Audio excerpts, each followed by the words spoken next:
Hello there, this is going to be a general of reading for all signs. First of all, the energy is very enchanting. I felt it this weekend. I felt it today. So, I've been talking about it for a few months, how I was going to have my enchanted line come out. And it's finally ready for pre-orders. My enchanted magic moon water is on my website, my enchanted bracelet, and then the enchanted candle, which I have burning there. I always test the prototypes first. If you have been waiting, click the word more below this video. It's going to bring up all my links, and it'll take you, that first one will take you to my website, saltwaterhillstarot.com, and go in the shop tab. I think it's shop. And then all the pre-orders will be there. Remember, they're pre-orders, you don't get them immediately. They're very extremely limited. So don't delay. Also, this is the last week for you to be able to purchase a ticket to my meet and greet next month in Wine Country, Petaluma, California.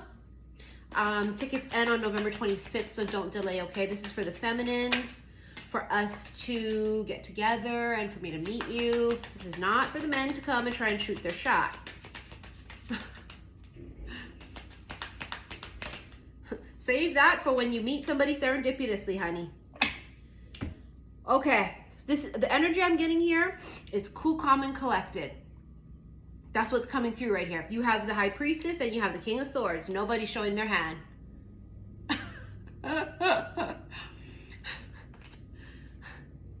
Great.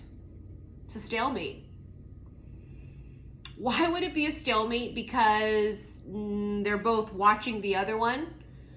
Secretly, strategically, both feel this, right? The Ten of Cups is that feeling of, oh my God, this could be it. This, oh my gosh, this could be the one. It's this feeling of, oh, bliss and almost like a fairy tale feeling almost, right? But neither are showing it. I mean, they aren't. Look at the Seven of Swords. Neither are showing their hand. Because Seven of Swords means secret, right? Or hiding it or something, right? Now, because the King of Swords comes out with the High Priestess, this is the other thing too, is that the High Priestess is someone very intuitive, very witchy. She's very in tune with spirituality. And the King of Swords can be a little more logical, a little bit more practical. So they might not really understand the feminine or the feminine's approach or even the things that the feminine is interested in. They may be opposites is my point. Now, the King of Swords energy can be air, could be Aquarius, Gemini, Libra, but it could be any sign that's just a little more logical. They're just more businesslike. Now, the thing about the King of Swords is they're sure. They're not indecisive, right? When they know it, they know it. So this could be a smart, intellectual person too. But King of Swords is the energy of when they know it, they know it. And I think they knew it probably from at first sight. But that doesn't mean they did anything about it. Clearly they didn't. The Three of Cups in here is all about fun and just maybe they see you living your best life. Look at you. Meeting me at Wine Country, literally drinking wine. Look at all the grapes above them. It's literally like that. It's like they're in a vineyard and they're like drinking wine and they're like dancing under the moon. You know what I mean? And he's just like, what is she doing? Who is that? What? It's almost like an intrigue. I get this intriguing energy coming through that they're just like, this is something they don't quite understand. Now, it could be that they don't understand their feelings because it's new to them. They may not understand you. Oh boy, the Hierophant. Oh my God, with the Ace of Pentacles. That means there's some sort of an offer. Now with the Hierophant being the card of like commitment, partnership, union, with the Ace of Pentacles. When I tell you they'll know and they'll be sure, but that doesn't mean they tell you, that doesn't mean they make the move immediately. You can see actually the way he's sitting, he almost looks like he's waiting. Why? Because he's strategizing. Because he's waiting for the perfect moment. because he knows he has to come correct. But also it's something he can't figure out, right? Now remember, the High Priestess is the card of Keeper of Secrets. So there's this mystery or this secret thing that he can't quite figure out. And they're the type of person that they like to have it where they see everything, they know everything, all the cards are on the table, they're able to make the best logical decision. And with the High Priestess, she's not going to show her hand. She won't say what she's feeling or thinking, not right away. Not right away. And because of that, they don't know how or what to say because they can't read her or the situation clearly. I get the impression, just energetically, vibrationally on this reading, of they know what they feel, but they're not sure if you feel the same way or if what they feel is really what it is. Especially if you're not, if you guys aren't having a conversation on it, you know what I mean? Like, that might be inappropriate. Ace of Swords, that's the conversation. It's almost like waiting for who's going to say it first. And I mean, it has to be him. He's got the sword. It has to be. I feel like the masculine has to say it. She just has to be ready. See, the feminine just has to be ready. Queen of Cups. She has to be ready. They feel that energy because the two souls would be connected. This would have to be something where you're connected, right? It's a soulful connection. So because you're connected, they can feel you, you can feel them. They would feel that you're ready and they would just intuitively do it. I think it's communication of something. Of that. Now what's that? That could be anything. That could be coffee. That could be making a date for dinner, lunch. That could be just saying, do you want to do this? Hey, are you free on this date? It could be something, but it's tangible. It's not just, oh, we should go out sometime. This never does. You just never call and never makes a date. No, this would be something that is solid. There's an offer. Now we go back to the enchanting energy. You must first feel like magic, right? In order to believe in magic. And you have to believe in magic for magical things to happen. I think this King of Swords was enchanted to meet you. Yeah, there it is. There it is. They were feeling like a crush, almost like they're like a secret admirer. They haven't said so, but it's not just a crush. It's even more. You see that? I'm telling you. I know. I told you. They were like enchanted to meet you.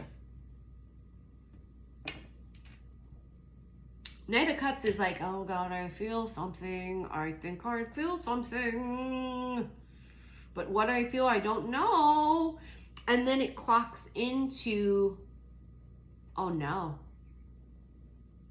Oh no. I think it's love. You see, the Knight of Cups doesn't always have to be love and emotions, right? They could just be attracted. And then they think they have a crush because they like you, but it's really just physical attraction. The Ace of Cups confirms to us that this is deeper. That what they feel is deeper. It's something more. It's love. And they love that you love yourself. She has her own cup of love. They love that you are mysterious, a little bit quiet, secretive, don't really show your hand. You're not overly flirty, or if at all. You're not blowing them up in the messages. You're not double texting. You're not like, so hey, big boy. You're just kind of like doing your own thing. Remember, you're out doing your own shit with your friends and living your best life, and you're working and you're manifesting. And there is this almost like feeling of camaraderie. You ever heard the saying, and it's like an aqua mantra, and I'm an Aquarius sun with a Capricorn moon. But Aquarius, our mantra is, I want to be alone, but I want someone to be alone with. It could be a Scorpio mantra too. I want to be alone. It's a Capricorn mantra too. I want to be alone, but I want someone to be alone with. And that feels like this. Like this is the kind of person that probably hasn't been necessarily looking for something serious. and then something comes along very suddenly, accidentally, although serendipitous and destined, but it feels so accidental for them. They don't really understand that too much, right? And they may not be there yet.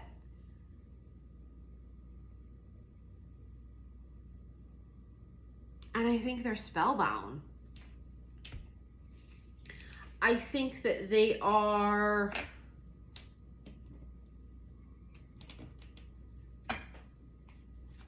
under a spell. Storm brewing. Head over heels. I told you they are. The Ace of Cups confirms it. And the storm brewing was that Knight of Cups energy and then the Ten of Cups that they felt, right?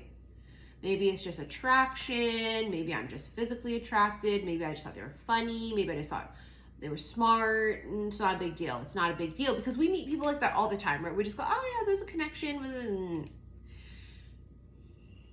It doesn't always turn into the Ace of Cups feeling. And remember now, the Ace of Cups is new love. And if you follow me on Instagram, you know that I just did a live there. And this was one of the cards that we got. New love. Dating, soulmate, good news, and prosperity. So you can see the energy is just really, really auspicious. See that? That's what we got earlier today on Instagram, xi_missy_xi. Because it's what it is. For some of you, you're meeting new people. I mean, look at this. This is a cup of love. It's the Ace of Cups right there, the chalice. It's what they feel. It doesn't go away. Where I think when they've encountered people they've been interested in the past or a spark, it's just died out. This spark doesn't die out. And not only does it not die out, it actually evolves into more than physical attraction. There's some sort of an emotional connection here. Head over heels. Come away with me. Look at her with her wine glass. I can't even talk, sorry. Look at her with her wine glass. Again, it's like she's in wine country. She's saying, I'm gonna live my best life and I'm not chasing love and I'm not looking for it, but I am open to it. I said this on my live today on Instagram, that there's a difference. We're not looking for it. We're not everywhere we go. What was it? That one? Is it that one? Is it that one? If I go to this concert, am I going to meet them? Is it this one? Is it? You're not looking for it. You're open to it. You're the vibrational match to it. But you're first of all open to it. It starts with the feminine being open. That's why she always has to come up as a Queen of Cups, because she has to be emotionally open to this. She has to be receptive. That is their indicator that they can come in and make this offer or communicate. She has to be open. But she's not going to be open and sitting there waiting. She says, I'm open, but you got to come and get me. If you want me, you got to make it known. Because I'm living my best life. I'm out there doing my thing. Luscious. Late night phone call. Ooh, they might think of you at night. They think you're juicy, ripe fruit. You know what I mean? They don't look at you and say, that one still needs to ripen a little bit more. No, that one's not necessarily ready yet. It's like a perfectly ripe fruit. It's like it's ready to be picked. You know what I mean? It's perfect. It's just ready. It's perfect. Something about late at night. I don't know if they debate contacting you late at night. I don't know if that's when you guys communicate, if you're already communicating, or if when they lay in bed, they think about laying next to you. This will not leave the bottom of the deck. And that fucking came up earlier on my Instagram on live too, the obstacle. The obstacle here, I felt it, it's the same energy. The obstacle for both of these people is they both are okay being alone. And I always tell people, again, it's a saying, I want to be alone, but I want someone to be alone with. For myself personally, if you want to woo me and you want to get me to hang out with you and spend time with you, then you got to beat out my own company, because I love being alone. So in order for me to want to spend my free time with you, it's got to be better than the time I spent alone with myself. Meaning it's got to be serious and it's got to be something that's substantial. And I feel like they have that in common.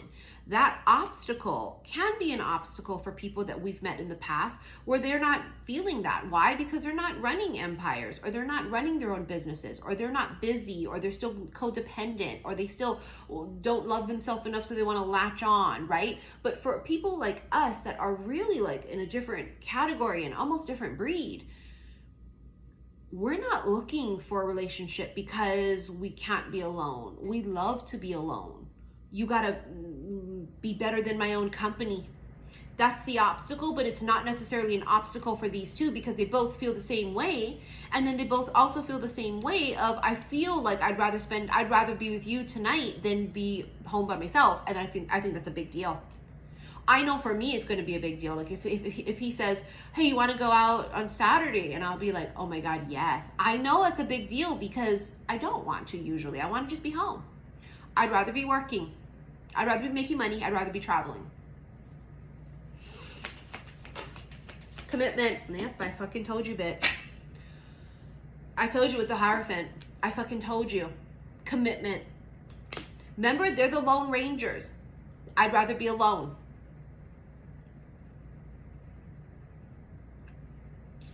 Until they meet you.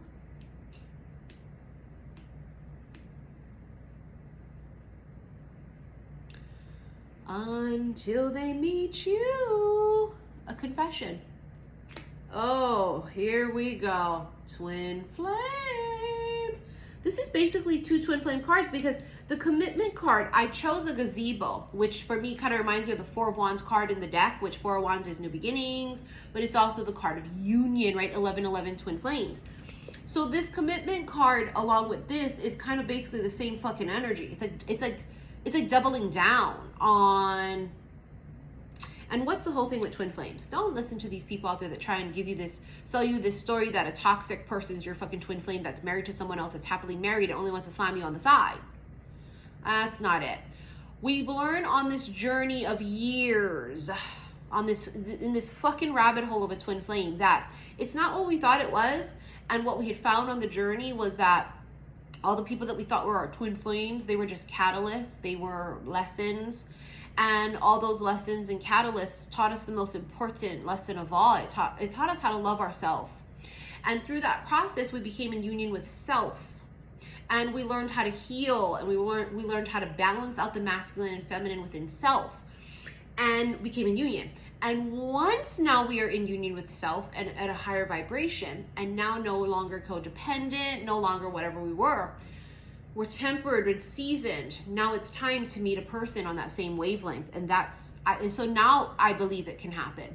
Where before we were chasing this dream of something that didn't make sense. How can you tell me this extremely spiritual, ethereal phenomenon of a relationship connection is going to be something where this absolute fuckface who doesn't love himself and doesn't know how to love me, you're telling me this is a sacred union? Maybe in another version in time and we're two different people and he's gone through massive work, but you can't tell me that's a sacred union and this is supposed to be something amazing where we're going to change the world. They can't even change their goddamn self. Really? That makes no sense to me. So throughout time, I've changed my opinion on what I thought it was and what I think it is based on the fact of what just is logical to me and what my gut tells me. And my intuition is my religion. And I think now is the time that for many people, this actually could happen and it could be really what it is just because of the fact that you're in union with yourself. And that would mean they would be too. Obviously the feminine, I always believed would be further along the process than the masculines, but I also believe that it took the feminines way longer because we became PhDs in this motherfucker. We have doctorates in the healing journey and all that. The masculines will have a quick awakening like that. It's like you're the professor and they're the student. I know it's irritating, it's irate, but that's what I've always felt. And I just feel like it's really what it is. It's because that's just the way it works. The feminines awakened first, went on this really long journey, set the tone and pace, opens up enough to start to have the connection draw into her. And it's almost as if like they don't necessarily need to go through everything we went through. Maybe they don't. They need to just awaken enough to unlock something in them that's going to make them the right vibration. Remember, women are the portals of life. Men don't give birth. So just like in the journey, we have different roles. We have different purposes. But I do feel that they'll awaken quickly when it's time for them. A lot of new dates, right? Patience. A lot of people meeting new people. Magical touch. You are magic. Someone has a magic touch. Secret admirer. Yep, because it's what it is. They didn't say it. That's what a secret admirer is. Someone who doesn't say it. They feel it. They don't say it. They keep it to themselves. Remember Seven of Swords, secret. We had the Knight of Cups earlier. This is just doubling energy. Something about the magic touch. It could be that when you touch, it's magic. It could be that, and I've always felt that with the hands, right? I've always felt the hands would unlock something. When people touch hands, it would just unlock it. The fingerprints of the two people that are perfectly matched would start to unlock this fucking awakening journey. But the magic touch can also be that they're a master of their craft, of whatever the fuck it is that they do. Whatever they touch turns to gold. They're fucking Midas. Now with the patience card, yeah, it's patience. But I think they're patient. Secret admirer. Remember, they're not a lower vibe fucker. They're strategic. They're watching. This is art of war. This is, they're going to come forward. They're going to make sure they're sure about it. So they're very patient. And that can be really irritating and upsetting because it reminds me of what I was talking about recently, right? That one clip from the movie Life Itself, where she's like, are you ever going to ask me out? Huh? You ever going to fucking ask me out, Will? And he's all like waiting because he knows that when he does ask her out, it's not just on a date. He's asking her out. He's asking her to be his wife. And he tells her such. He's just a patient man, and he knows that when he's going to do it, it's going to be it. It's it for him. There's nobody else. There's not going to be anyone else after he asks her. So he's waiting till she's ready. He's also waiting for the perfect moment in time. It's a patience thing. They're very patient. Very disciplined. They have willpower. Golden touch. Told you, something about the touch. A hidden truths. It unlocks something. And I've always felt it. If you guys have watched me for years, I've always felt there was this hand thing. Touching hands, the fingerprints, it unlocks something. It could start the awakening for the masculine, but it could also unlock memories of past life. It could start to, just start this, it's like the floodgate opens. This, it's nice to meet you. I bet it fucking was. You have two cards with the hands, magic touch and golden touch. Two cards with the word touch in it. Right? The touch unlocks it. I've always thought it was the hands. Always. Years. One more. Elusiveness. So you have the healer. That's the high priestess. One of you might identify as a healer, or someone uses their hands to heal, right? They work with their hands. But the elusiveness here is because they don't just and pop out like that. They're very, again, strategic. And it's also, remember we talked about, I want to be alone, but I want someone to be alone with. And so that elusiveness is even just you in your regular life. Like, we don't go anywhere, and when we do, there's a purpose, and it's because we really, really want to. I don't just go out for shits and giggles. I don't want to just go to the bar. I don't want to just go to some random person's house for drinks. I don't want to do that. I don't want to live my life like that. You have to beat out my own company for me to spend time with you. I'd rather be alone. That's the elusive energy, right? It's just like, it's like fucking Bigfoot. I'm not out there being seen. I go out and it's on purpose. It's soulful. But it's also, with that and the hidden truths, it's as if what has been hidden, what has been dormant, has been revealed. I was enchanted to meet you. I can't wait for you guys to get my products. So I made the enchanted bracelet with rainbow tiger's eye, and they're fucking phenomenal. They're stunning. They're phenomenal beads. Don't wait on them. I told you guys there's only a limited amount of pre-orders, so go and get your pre-orders done. I hope to have them all mailed and shipped out before Christmas. So I know that's a time crunch for me because I've got my meet and greet next month, and then obviously it's the holidays and just work in general. I'm going to open back up for December. I took a break in November. December, I'm going to be accepting the $111 15-minute recorded readings again. So if you've been waiting on that, please shoot me an email after you send your $111 to my PayPal, which my PayPal info is just my email address, saltwaterhealstarot@gmail.com. Well, you got to email me after you send it. You got to tell me what kind of reading. Is it just general? Do you want me to do specific past life one? Do you want me to do with the sexual cards? You got to tell me. Otherwise, we'll just do general. I'll feel out intuitively. So that's happening again. And again, tickets for my meet and greet for the sisterhood, the feminines. Tickets close this month on the 25th. I'm so excited for you guys. I'm excited for me. I'm excited for you guys. The energy feels ripe. We felt this storm brewing for a bit, and now it just feels like it's, dare I say, here. All right, let's get into this extended. It will be found on my website. So click below this video, same place you're going to pick up your pre-orders. Click that first link, take you to my website, saltwaterhealstarot.com. It's going to be in the special love/oracle reading section of my website. I say that I'm not doing it on Patreon specifically because I'm going to use the sexual cards. I can't do that on Patreon because I have to upload it to YouTube, and YouTube won't let me, and it's a whole fucking thing. So go to my website if you want to rent it, okay? I'm going to finish up Pisces today for November. As soon as I'm done with Pisces, Aquarius, gang, I'm going to do our sign for December 1st, okay? I'm going to actually record it today. All right, I'll see you guys in the extended. Love you, bye.